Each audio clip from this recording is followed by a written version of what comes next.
Good morning, જય શ્રી કૃષ્ણ. કેમ છો બધા? આજે તો સન્ડે હતો એટલે આપણે 8 વાગે ઉઠા થઈ ગઈ અને જાગી. મોઢું નથી ધોયું, ફરખું બ્રશ કરવાનું બાકી તો બ્રશ કરી પછી અમે નાસ્તો કરશું. એ તો આરામથી બધું કામકાજ કરશું, કાંઈ ઉતાવળ નથી જરાય.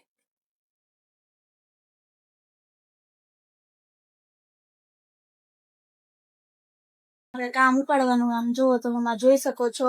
અને માં રસોઈ બાફવા મુકાઈ ગઈ છે. નાસ્તો બાસ્તો કરી અને ગરમી ચડી ગઈ, ખાલી નાસ્તો કરી લીધો. હવે દાળ ભાત બનાવવાના છે એટલે, પણ આ ગરમી એટલી છે ને ભગવાન, જેવાતું નહીં એવું થાય. તો કામ તો કરવું જ પડશે, ગમે તેવી ગરમી હોય. તો ચાલો આપણે ચાલુ કરી દઈએ. ખાયું કાકા તો આપણે માંડ નવરા થયા. બપોર થઈ ગયા ને 11 વાગી ગયા. હવે માંડ નવરા થયા, હવે રેડી થાય રસોઈ બનાવવાની. ચાલો રસોઈ બનાવી નાખીએ. અને પછી આજે જવાનું છે 3 વાગે ગામડે, એટલે આરામ જો ગયા તો છે જ નહીં. રવિવાર નો આવ્યો તો સારું એમ થાય છે. જવું જ પડશે. તો જોઈ શકો છો આપણે ભાત બાફી નાખ્યા છે, અહીંયા દાળ બફાઈ ગઈ છે, અહીંયા બટાટા બફાઈ ગયા છે, ખોલવાના બાકી છે હજી. બસ આટલું રંધાઈ ગયું છે, થોડુંક બાકી છે વઘાર કરવાનું, ખાલી એ પતાવી લઈએ.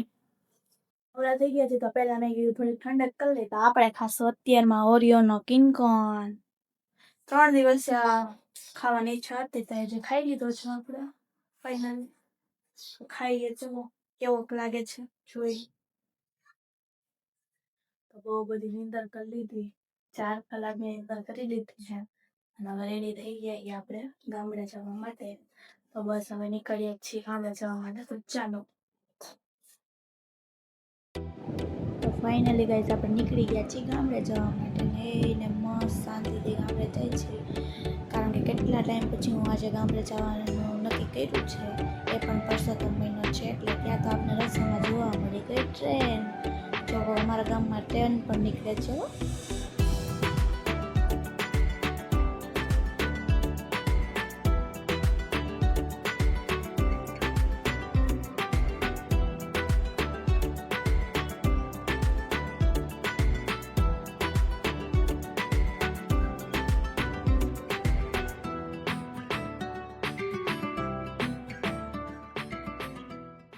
હાલશે તો ખરા ને, આવશે તો ખરા. દાદા દેખાશ ચાલે. હા દેખી જાય.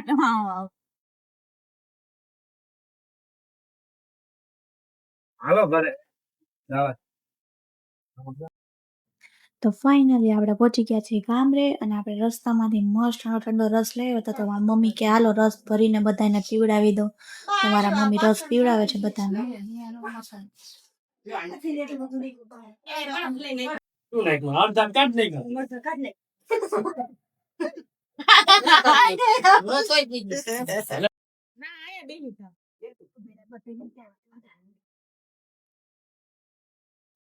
ઓલા ઈ છે ને ના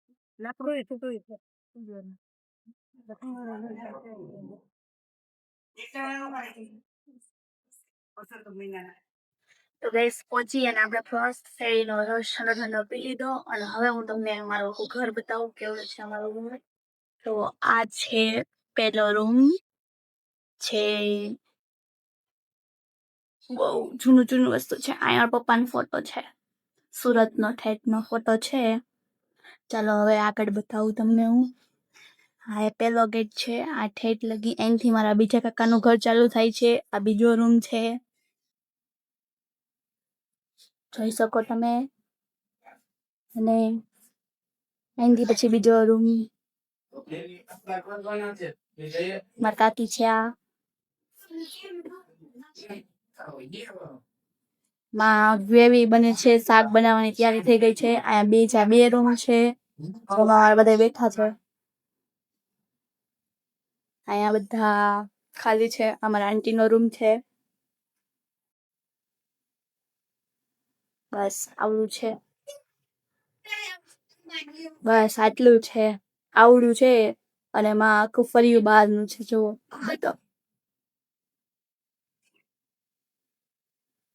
ખૂબ ફર્યું છે આવડું, બહુ મજા આવે એવું છે. ગીરે ટૂંકું પણ અહીંયા ત્યાં તો આપણે થોડીક વારમાં થઈ ગયા ભૂખ્યા અને અમારા ગામમાં ઘૂઘરા અને પાણીપુરી બહુ ફેમસ છે તો આપણે તો એ મગવીને ખાઈ લીધા. કેટલા રોટલા કર મને આવડી ગયા ઇડલી ને આવડી ગયા મમ્મી પાસે શીખવાડ્યું તાયા મને ખાઈ ગયા હારા ખાવા લાયક મને સંતોષ. તમારા મમ્મી રોટલા બનાવે છે તાજા તાજા ખાવા હોય તો આવી જાવ હાલો રોટલા ખાવા. એને તો અસર થાય છે ગામડાનું રાજકોટમાં આવું કાંઈ છે સિટીમાં.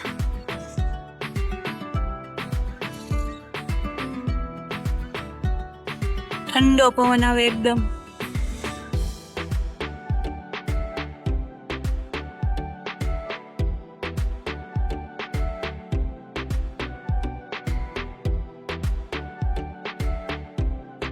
તો ફાઇનલી આપણે બેસી ગયા છીએ આખા રીંગણાનું શાક અને બાજરાના રોટલા. બહુ મજા આવે છે. જાંબુ પણ છે તો ચાલો તમારા લોકોને જમવું હોય તો.